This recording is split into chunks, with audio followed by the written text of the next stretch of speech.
Number 5, X-Men The Last Stand. So, I know what you're thinking. Before you throw something at the screen, this is only on this list because I'm discounting X-Men Origins Wolverine for obvious reasons, and the Wolverine because that's a spin-off. So, this film is the worst of the trilogy, yes, but it's one of those films that if you don't criticise it and you just watch it, you can enjoy it, and the action scenes are enjoyable, and the final battle is quite memorable, and plus the humour is quite good, and it gives a nice story into Jean's past, and since Mystique gets cured in the first 15 minutes of the film, it allows more time with different mutants, and it also brings Shadowcat, or Kitty, played by Ellen Page, into the mix, which she plays a much prominent role in X-Men Days of Future Past, and this film is overall enjoyable, but you will have to not criticise it or think about anything it brings up. It's just one of those films that you have to watch. And yeah, it was directed by Brett Ratner, so that was an obvious dip in quality from Bryan Singer's work. But now we get onto the ones that were directed that haven't been dipped in quality and are pretty good. So this is a great film. You would watch it if you want to, but let's get on to number 4, which is X-Men. Yep, the first one. It hasn't aged well, I admit, but it is a good start to the trilogy, and I highly recommend this. Hugh Jackman, Ian McKellen, Patrick Stewart, Halle Berry, and Rebecca Romijn, and all the others do a great job of their respective characters, and it is a good job considering it is 2000, so it has really dated CGI. But it is a good film, and you really do get a sense of what they're dealing with here, because obviously it's Ian McKellen, so, and anyone who works with Ian McKellen wants to give him highly main roles. And obviously there are mutants here, like the bad guys, Toad, Mystique, Cyclops good guy, Sabretooth, and the good guys. Now granted, they only limited the X-Men to 4 this time, which to be honest would have done, because the amount of X-Men in the cartoons were about 10, and no film could focus on that much, so they did a good job deciding which members should have gone in. Obviously Wolverine, and this really was, I think, Hugh Jackman's breaking role, and he after this was in a load of films, and the CGI for the claws are okay for the time, and the humour is pretty good as well. So that, and Patrick Stewart obviously is amazing as Professor X, because Patrick Stewart has one of those voices that you just have to listen to.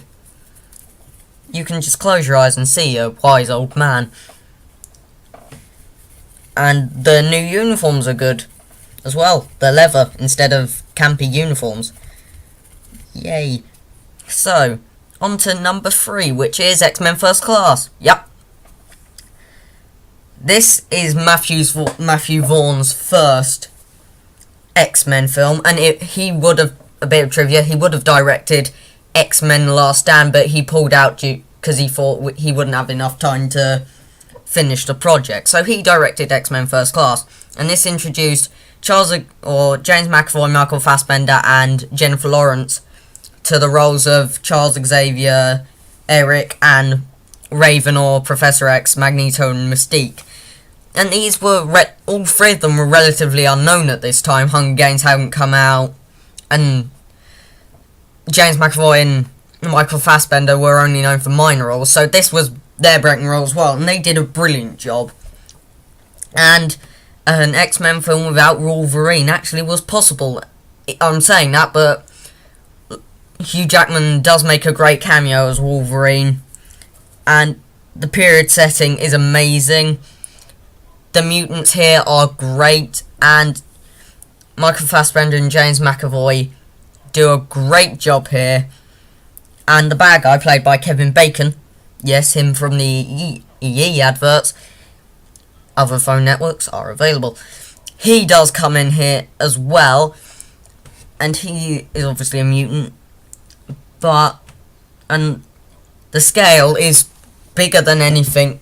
I'd say bigger than X-Men Last Stand, because they're doing it in the Cuban Missile Crisis, which is great. Mutants in the nuclear war. Everybody wants to see that.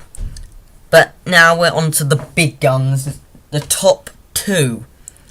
This is going to be something that you all want to see. So, what is number 2? Well, it is X-Men 2. Yeah, obviously. X-Men 2, great bad guy, Stryker played by Brian Cox. He does an amazing job. And Hugh Jackman once again does a great job. And they introduce Lady Deathstrike here. She's only in one film, but still, she does a great job. All the cast from the original film, they return here even better. Obviously, Jean dies in this, but her final film is a good guy. Works well. Patrick Stewart isn't in this as much, and they probably replace him with Nightcrawler, he's a great character, and I really wish they'd put him in more films. But Rogue, obviously, she gets a bigger part here. Storm and Jean get a bigger role, and we get a back insight to Wolverine's past, which we haven't really seen that much, and since this was first time. And the house attack, that was well choreographed, and all the action was great. And since the X-Men team up with the bad guys, you sort of get to know them a bit more. And Ian McKellen, obviously, he's a great Magneto, and they introduced Pyro as well, who this is basically his journey to the dark side, if you will. And he honestly is great, but it wasn't good enough to be my top pick, because this was the best X-Men film until one day this year.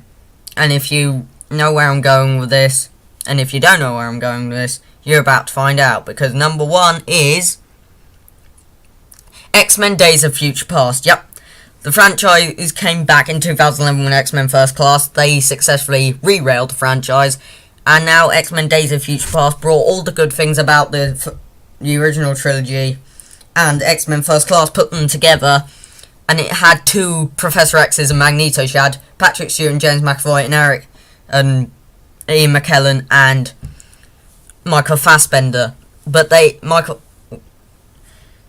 and Patrick Stewart take a backseat here, because this is really James McAvoy and Michael Fassbender are taking over now for the roles of Professor X and Magneto, because X-Men Apocalypse is set in the 1980s. And it successfully fixed all the mistakes, which is great, because everybody was annoyed at X-Men Last Stand, so they fixed all of that. So that is basically a giant, massive entertainment reset button. And the deaths, there are quite a few deaths in this. Amazing. Peter Dinklage is the bad guy as Trask. Who'd have thought it? And the Sentinels, well, each designed, because there are the past ones from the 1960s and the future ones. Both of them look amazing. And to be honest, he's really good. And Jennifer Lawrence's Mystique, she's the main focus of this, really.